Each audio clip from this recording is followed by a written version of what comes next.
Hello everyone, क्या हाल चाल? सब बढ़िया बढ़िया रहना चाहिए दोस्तों। Today we are going to discuss all things about CFA scholarship. ठीक है, विंडो खुल चुकी है और हमको सबको अप्लाई करना ही करना है। कुछ भी हो जाए इंडियंस भाई अप्लाई करो, बिल्कुल ही करो, करो ही करो। चलो ठीक है, आगे बढ़ते हैं, फटाफट ख़त्म करते हैं सेशन को। मुझे आपको सबसे इम्पॉर्टेंट जो बात जो बतानी है कि ऐसे कर लिखते कैसे हैं, वो मैं टूवर्ड्स द एंड बताने वाला हूँ। ठीक है, फॉर्म फिल आपके सामने करके दिखाऊंगा। कुछ पॉइंटर्स हैं जो मैंने नोट डाउन करे हैं उनकी नोटिफिकेशन से, CFA की नोटिफिकेशन से, जिससे आपको पता लगे कि आप एलिजिबल हो या नहीं हो और आपको किन किन बातों का ध्यान रखना है। ठीक है, let's quickly move forward. So this is the CFA L1, L2 and L3 fees at per level. Okay, early registration, this thing you will be knowing about, right? 1140, 1140, 1490 and 1490. First thing first, do not go for the standard registration. Do not, I should say do not, right? पहले ही early plan कर लो। ये बिल्कुल अपने पैसों को आग लगाने जैसा है, इसमें बिल्कुल नहीं जाना, हमें हमेशा इसमें जाना है 1490 में। ठीक है, $400 का एज बहुत इंपॉर्टेंट होता है। ठीक है, $400, अराउंड $400 ही बैठेगा। $400 पेमेंट करना, अगर आपके पास ज़्यादा पैसा है तो स्टैंडर्ड में कर लेना, अदरवाइज $400 का एज, ठीक है, लेना कम। See you need to maximize your ROI right after getting into the job. So यहाँ पे अपनी कॉस्ट कम करनी है, यहाँ पे हमें कॉस्ट कम करनी है, तो 1140 अर्ली रजिस्ट्रेशन में हम जाएंगे। Fine, let's move forward. Now what happens if you apply for the scholarship? This will happen, the amount will be reduced to $400. So if you apply for the scholarship and early registration में apply कर रहे हो, कि early registration obviously before a certain deadline period, तो आपके around 67,340 बचते हैं। This is a huge amount at per level, right? So you need to apply for the scholarship and Indian specifically, right? Because see हमारा रुपी पर dollar तो कहाँ जा रहा है, 91 पे इस टाइम पे, ये 91 पे है और ये टाइम नहीं लगाएगा, एक क्वार्टर के अंदर, एक या दो क्वार्टर के अंदर 100 पे पहुंच सकता है। So understand this thing, see we need to apply for the scholarship. Okay, अगर आप स्टैंडर्ड रजिस्ट्रेशन के लिए जाते हो तो फिर तो आपकी अपॉर्चुनिटी कॉस्ट और भी बढ़ जाती है, 99,190।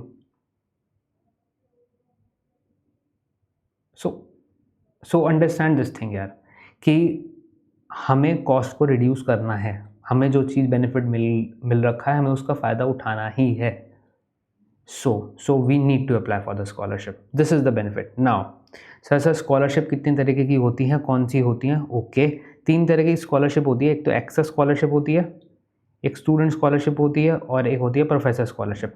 ठीक है, most of you would be filling access scholarship. Student scholarship मैं बता देता हूँ। स्टूडेंट स्कॉलरशिप एफिलिएटेड यूनिवर्सिटी में अगर आप पढ़ रहे हो, CFA की एफिलिएटेड यूनिवर्सिटी में अगर आप पढ़ रहे हो तो उसके लिए आप एलिजिबल होते हो। ठीक है, और अगर आप रिजल्ट्स के लिए वेट कर रहे हो, पहले बता दूँ वो आने वाला पॉइंट है, अगर आप रिजल्ट्स के लिए वेट कर रहे हो, CFA L1 के रिजल्ट का वेट अगर आप कर रहे हो, या फिर आप रजिस्टर ऑलरेडी कर चुके हो एग्जाम के लिए, तो फिर स्कॉलरशिप अवेलेबल नहीं होगी आपको। ठीक है, प्रोफेसर स्कॉलरशिप नॉर्मली प्रोफेसर के लिए होती है, full time college university professor और administrative department.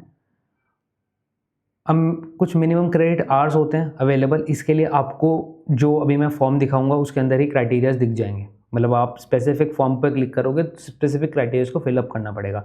But the most important thing, और सबको फॉर्म फिलअप करने का सबका क्राइटेरिया सेम ही है, बट इसके अंदर कुछ एडिशनल रिक्वायरमेंट होगी ना, जैसे एफिलिएटेड यूनिवर्सिटी के लिए आपको यूनिवर्सिटी का नाम देना पड़ेगा। प्रोफेसर स्कॉलरशिप के लिए आपको क्रेडिबल नंबर ऑफ आवर्स जितने आपने मिनिमम कंप्लीट करे हैं नहीं करे हैं वो भी देने पड़ेंगे। Okay, so this is the thing. Access scholarship के लिए किसके लिए होती है? जो अफोर्ड नहीं कर सकते CFA प्रोग्राम, उनके लिए होती है एक्सेस स्कॉलरशिप। ओके, और हम इंडियन सारे अफोर्ड नहीं कर सकते। It's a very huge amount that is involve at par level. Means we can afford it obviously, means I am saying from the perspective if you compare the CA program but this is versus the CFA program, तो CFA program is much more costly than the CA program, right? और afford का मतलब ऐसा नहीं है कि मेरे पास पैसा नहीं है, मैं लगाना नहीं चाहता इतने हैवी चार्जेस इसके अंदर, उसका मतलब ये है। Okay, let's move forward. जो अभी प्रेजेंट स्कॉलरशिप विंडो खुली है वो नवंबर 2026 एग्जाम के लिए खुली है for the CFA L1 and L2। 11 फरवरी को ओपन हो चुकी है, 3 मार्च को क्लोज हो जाएगी और डिसीजन डे 4 वीक में आ जाता है, 31 मार्च के आसपास ही आ जाएगा, 1-2 दिन ऊपर नीचे हो सकता है, कोई इशू नहीं है। नाउ कुछ पॉइंटर्स है जो आपको दिमाग में रखने वाली बात है, जो मैं बता चुका हूँ ऑलरेडी कि अगर आप करंटली रजिस्टर कर चुके हैं एग्जाम में तो आप एलिजिबल नहीं हो. This slide states that who is not eligible for the CFA scholarship. Okay, अगर आपके पास कोई एक्टिव अनयूज स्कॉलरशिप है तब भी आप एलिजिबल नहीं हो, और आपने अगर submitted more than one application in the same application window और has an open scholarship application for another scholarship program तब भी आप एलिजिबल नहीं हो. चौथा वाला पॉइंट मुझे लगता नहीं इंडिया में कोई प्रोवाइड करता है एम्प्लॉयर. इसमें ये लिखा है कि अगर आपका करंट एम्प्लॉयर आपको CFA प्रोग्राम की पैसे दे रहा है तो आप एलिजिबल नहीं हो. मुझे नहीं लगता कोई अप्लाई करता है, इतना कोई दानवीर है नहीं यहाँ पे. Fifth point, fail to comply. अगर है तो भाई मुझे कमेंट्स में लिख के बताना कमेंट्स में कौन कर रहा है प्रोवाइड. सारे बच्चों को वहीं भेजूंगा, भाई वहीं पे नौकरी करो. ठीक है. Fail to comply with the previous scholarship audit requirement. ठीक है. अब CFA का खुद का भी ऑडिट होता है, स्कॉलरशिप जो CFA प्रोवाइड करता है उसका ऑडिट होता है, एंड ऑडिट में कुछ इनपुट्स आपसे भी लिए जाएंगे. अगर आप उसमें फेल टू कंप्लाई कर लेते हो जब भी आपके लिए एलिजिबल नहीं है, तो इसमें भी मोस्टली जनता नहीं आती. Six, fail to register with और set. Now this is very much important thing. ये वाला पॉइंट बहुत ज़्यादा इंपॉर्टेंट है. अगर आपको स्कॉलरशिप मिली है, ठीक है, आपको स्कॉलरशिप मिली है और आप बैठे नहीं या आपने स्केड्यूल नहीं करा एग्ज़ाम, तो भूल जाओ, फ्यूचर की सारी स्कॉलरशिप को फॉरफिट कर लेगा. Okay, this is a thing. तो माइंड मेकअप करो, और करना है तो करना है यार CFA L1 का या L2 का प्रोग्राम, राइट. अब दिमाग बना लिया है, जितनी प्रिपरेशन है जैसा भी है करना है तो करना है, तो करो, स्कॉलरशिप अप्लाई करो, फिर लग जाओ. बिल्कुल ही बिल्कुल फाइन. चलो सर, आगे चलो. कुछ पॉइंटर्स ध्यान रखने के. Access scholarship are valid only for one exam window. Okay. अब scholarship recipient must register for a CFA program within the time frame provided. ठीक है. और इसके अंदर कुछ डिस्काउंट मेल के अंदर ही लिखा आ जाएगा आपको कि डिस्काउंटेड आपका $2.400. आप उस पर क्लिक करोगे तो आपके ऊपर डिस्काउंटेड रेट ही एप्लीकेबल होगा. ठीक है, वो मेल में ही लिखा आता है उसके अंदर सब कुछ. ओके. नाउ जो मैंने पहले बात कर रहा था, ये वाला थर्ड पॉइंट, कि if a scholarship recipient fail to utilise their scholarship, if he fails to utilize their scholarship by not registering, not scheduling, not appearing for, cancelling or withdrawing from the examination, they will forfeit future scholarship opportunities. So be mindful, be careful and beware कि आप पूरा mind frame लेके जा रहे हो कि हाँ मुझे एग्ज़ाम देना ही देना है आगे वाला, और मैं स्कॉलरशिप अप्लाई कर रहा हूँ, तो देना चाहकर. ओके. नाउ एक पेड डेफरल होता है. ठीक है. पेड डेफरल का मतलब, सर अगर मैं इस वाली एग्ज़ाम विंडो में नहीं देना चाहता, मैं ये फरवरी वाला एग्ज़ाम नहीं देना चाहता, तो मैं कुछ पैसे पेमेंट करता हूँ, 20-30 हज़ार रुपये, वो आगे फ्यूचर के लिए मैं डेफर कर सकता हूँ. बट अगर आप स्कॉलरशिप आपको अवेलेबल है तो आप डेफर नहीं कर सकते. You are not eligible for the paid deferral. Emergency deferral allowed हो सकता है, बट वो again the point is that वो मर्सी ऑफ द CFA है कि वो माने ना माने. कुछ डॉक्टर के डॉक्यूमेंटेशन या कुछ और इमरजेंसी आई है, उसका प्रूफ देना पड़ेगा, right. So why we should go like on that track. हम पहले माइंड अप मेकअप करें, डिसाइड करें, एंड फिर स्कॉलरशिप अप्लाई कर दें. Okay. Let's move to the next point. Now scholarship recipient के पास मैक्सिमम ऑफ 2 अटेम्प्ट होंगे to pass 10 exam, CFA exam per level. Okay. अगर कैंडिडेट नहीं अप्लाई करता तो वो इनएलिजिबल हो जाएगा फ्यूचर स्कॉलरशिप अपॉर्चुनिटी ऑल्सो. ठीक है. Okay sir. Now let's fill the form first, and then we look forward कि ऐसे में क्या करना है. ठीक है. चलो सर, चलो. Okay. Now understand this thing. यहाँ पे आप CFA स्कॉलरशिप गूगल पे टाइप करोगे. ठीक है. उसके बाद नीचे FAQ में आओगे. आप अप्लाई फॉर हेयर करोगे, राइट. लेट्स से मैंने यहाँ पे किया तो ओके फाइन, ये नहीं आएगा. तो इसके अंदर क्या, आपको पहले तो साइन इन करना पड़ेगा, अपनी ईमेल रजिस्ट्रेशन करना. ईमेल रजिस्टर जब आप करोगे तो आपकी ईमेल के अंदर ही आपको एक कोड देंगे. कोड को फिलअप करना, पासवर्ड वगैरह मैनेज कर लेना और हो जाएगी रजिस्ट्रेशन. ठीक है. उसके बाद कुछ ऐसी विंडो आएगी आपके पास जब आप आगे फॉरवर्ड करोगे. चीज़ें। Wait a sec, let me show you this thing. कहाँ गया मेरा माउस? आ गया आ गया आ गया आ गया। Okay okay, now I think it is much more clearer than before, right? Okay sir, okay okay, now मैं इसे थोड़ा और बड़ा करता हूँ जिससे आपको पूरा इजीली क्लियर हो जाए।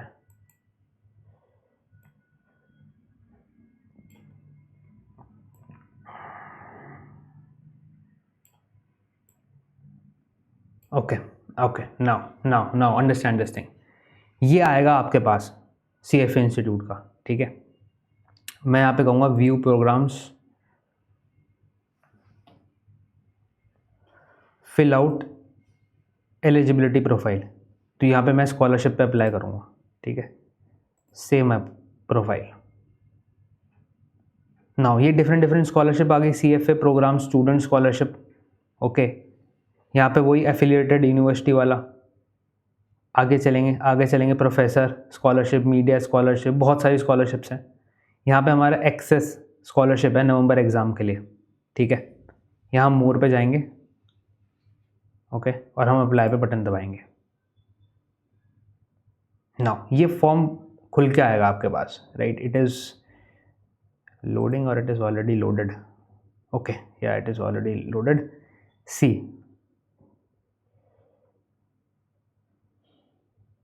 ये मैंने आपको पॉइंट्स बता दिए। Individuals are ineligible for access scholarship, ये पढ़ लेना अपने आप एक बार फिर से, जो मैंने ऑलरेडी स्लाइड में डिस्कस कर चुका हूँ, वही पॉइंट्स हैं। नेक्स्ट करूँगा मैं, ठीक है। यहाँ पे मैं अपना प्यारा देश भारत चुनूँ, एक मिनट रुको। तो यहाँ पे सोसाइटी का नाम आ जाएगा CFA सोसाइटी, ठीक है। मैं स्कॉलरशिप L1 प्रोग्राम के लिए अप्लाई कर रहा हूँ। मेरी डेट ऑफ बर्थ क्या है? मेरी date of birth suppose let's say मेरी है 0705, okay. It is not taking like this, I need to delete it. पहले मंथ टाइप करना है, 07051997, राइट। ये मैंने डेट ऑफ बर्थ डाल दी। सेलेक्टिंग द जेंडर, ये मेरी मेल ID वगैरह वगैरह।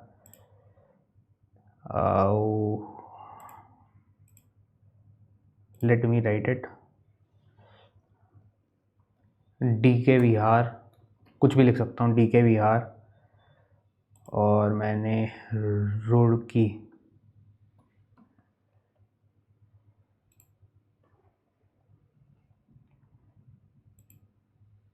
उत्तर प्रदेश लिखना है तो मैं यहाँ पे वाराणसी लिख दूँ, ठीक है। India, next, okay, now understand this thing. Indicate the number of individual for whom you solely support financially. Suppose करो मेरे घर में 3 मेंबर है, my father, my mother and my younger sister, okay. मैंने यहाँ पे डिपेंडेंट के नाम लिख दिए, my mother, father,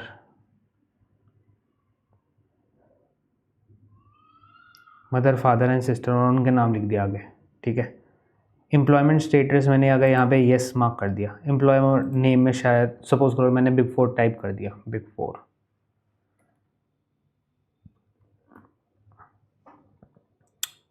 will your CFA registration fee be paid और रीइंबर्स्ड बाय द एम्प्लॉयर? ना भाई, इंडिया में नहीं होते ऐसी चीज़ें। कौन करता है भाई? कोई नहीं देता। सैलरी तो देते नहीं है हाइक के साथ, ये दे देंगे। एम्प्लॉयमेंट फुल टाइम, हाँ फुल टाइम है। Annual house hold gross income select कर लेना अपने अकॉर्डिंग, राइट। मैं कहता हूँ $10,000 से नीचे है भाई, बहुत ही गरीब हूँ मैं। इसके आगे बढ़ता हूँ। Prefer select a range that most अगर represent your household net asset. मैं बहुत ज़्यादा ही गरीब हूँ, लेस देन $25,000। नाउ ये सब कुछ हो गया। मैं मार्केस कंप्लीट कर लूँगा by clicking this, okay. But the thing is that ये सबसे ज़्यादा सेक्शन इंपॉर्टेंट है। This is a 300 word limit essay that you need to write. Reflect, read करते हैं इसे. Reflect a defining experience, challenge or motivation that led you to pursue the CFA designation. Again, defining experience, challenge and motivation. Defining experience, challenge and motivation. And explain how receiving the scholarship will empower you to uphold the ethical standard, demonstrate the leadership and contribute meaningfully to greater financial inclusion in your community or the investment profession. ठीक है, ठीक है. Video को रोको, पढ़ो एक बार इसे. ठीक है.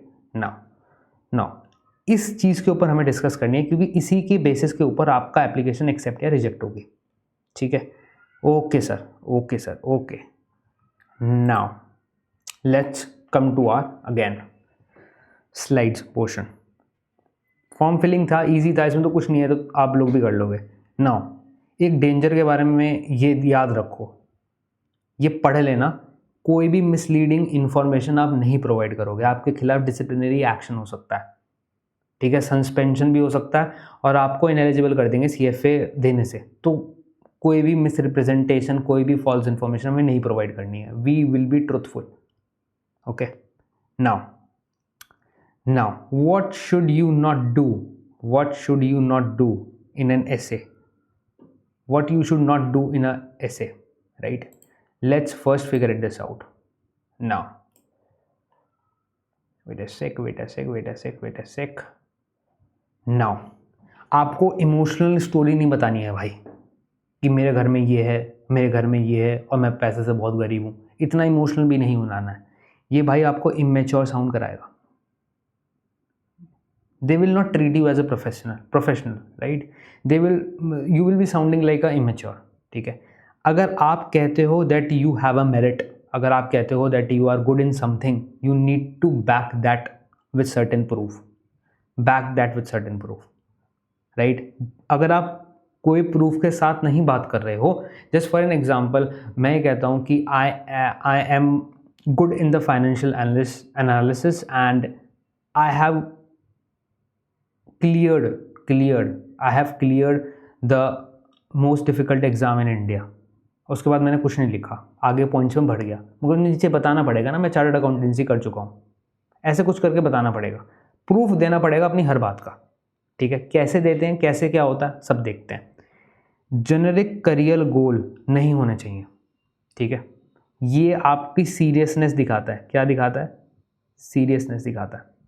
तो आपको स्पेसिफिक करियर गोल के लिए आप एस्पायर कर रहे हो वो भी बताना है. ठीक है. और पूरे एक पैराग्राफ में सब कुछ नहीं डाल देना, एक पैराग्राफ के अंदर. Just break the paragraph into a structure. कैसे स्ट्रक्चर होता है वो देखेंगे अभी, रुको. और ओवर क्लेम भी नहीं करना है, अपनी मियाँ मिट्ठू नहीं बनना है. राइट. अपने आप को और बड़ा चढ़ा के नहीं दिखाना है. Just be professional, be what you are. Right. So that is a thing. Now let's move forward. Now तो सर ये है एक फॉर्मूला, कह लो आप, जो भी कहना है वो कह लो, जिससे आपकी स्कॉलरशिप के चांसेस बहुत बढ़ सकते हैं. Okay. Let me just readjust that thing. Okay. Now पहले ही बात है आपका करियर क्लैरिटी. वाई CFA आपको ये देना पड़ेगा. ओके. सर ये क्यों देना पड़ेगा, हमें ऐसा क्यों लिखना पड़ेगा? क्योंकि वो चाहता है आपसे कि आप पूरा प्रोफेशनल की तरह बिहेव करो भाई. ऐसा ना हो कि अनप्रोफेशनल की तरह, आप इमेच्योर की तरह बिहेव कर रहे हो. तो इसके अंदर मुझे क्या बताना पड़ेगा? इसके अंदर आपको alignment of your goals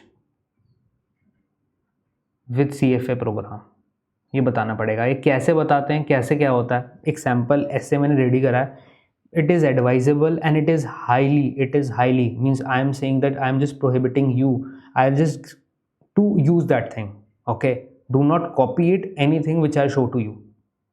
this might reduce your chances at the end. I am just giving you कि कैसे आपका अलाइनमेंट होना चाहिए. आप इसी फॉर्मूले के बेसिस पे अपना खुद का ऐसे बनाओगे. Okay. Do not use ChatGPT और AI tools. Do not use. वो पकड़ लेंगे, उनके पास सारी टेक्नोलॉजी है, वो सब पकड़ लेंगे, राइट। अपना फ्लेवर कुछ डालने की कोशिश करना। ग्रामेटिकल मिस्टेक्स तो आप किसी भी ग्रामरली वगैरह से पकड़ सकते हो कि हाँ उसका यूटिलाइज कर सकते हो, बट चैट जीपीटी के वगैरह का यूटिलाइज मत करना, वो पकड़ा जाता है उसका कंटेंट, ठीक है। नाउ आपको अपनी बैकग्राउंड ग्रिड एंड कॉन्टेक्स्ट बताना पड़ेगा कुछ।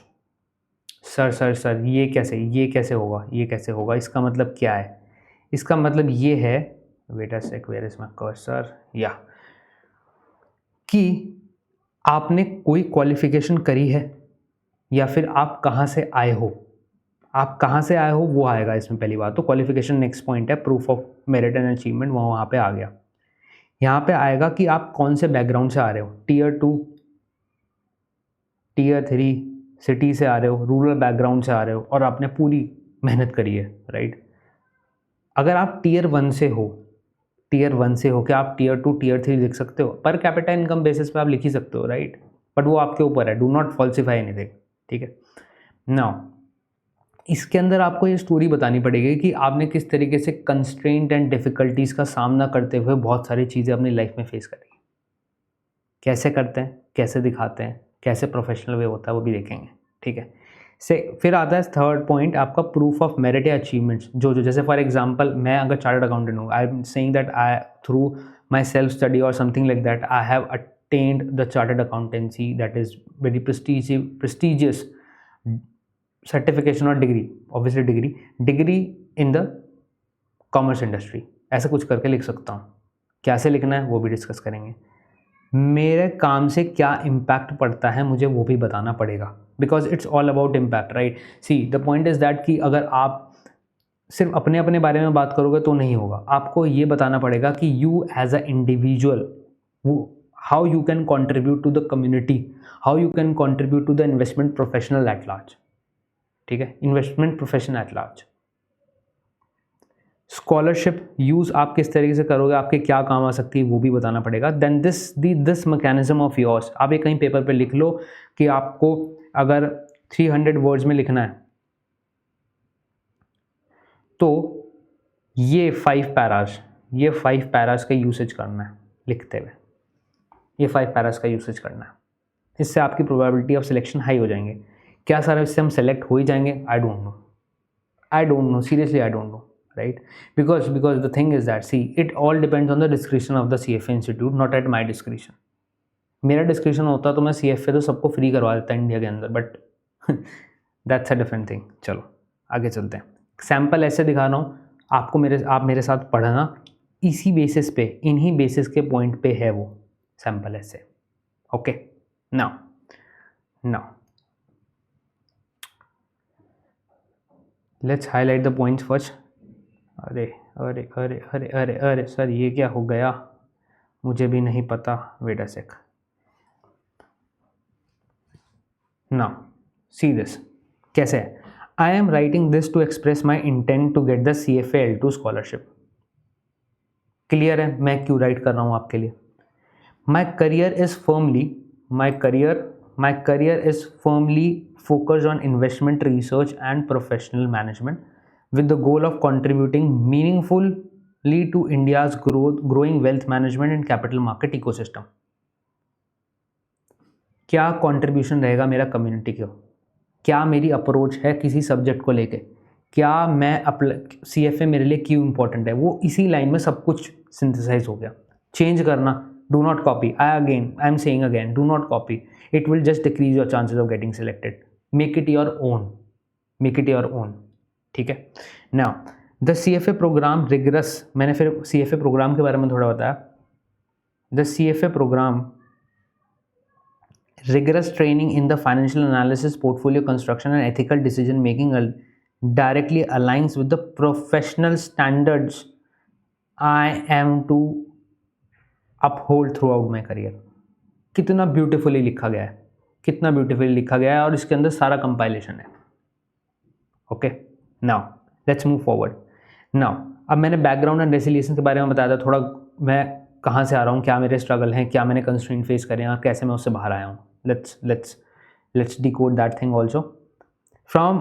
Coming from a modest middle class background, I have consistently relied on the disciplined self study and merit to progress academically and professionally. इसको मैं, इस लाइन को मैं बैक करूँगा अपनी मेरिट वाली पैराग्राफ से। नेक्स्ट जो पैराग्राफ आने वाला है, रुको, managing education alongside the financial responsibilities has strengthened my, very important word coming to your way guys, my work ethics।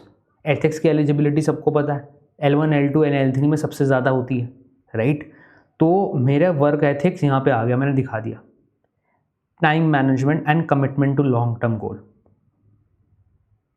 Background and resilience check होगी। इसको थोड़ा मैं एक्सैगरेट कर सकता हूँ Tier 2 Tier 3 बैकग्राउंड डाल के, थोड़ा कुछ और हम्बल डाल के, मगर ऐसा इमेच्योर नहीं लगना है हमें, राइट, कि हम पूरे ही गरीब हैं भाई, बस दे तू हमें, ऐसा नहीं दिखाना है। We are professional, we are just asking you can you provide us a little help to us, that is a toning of the essay.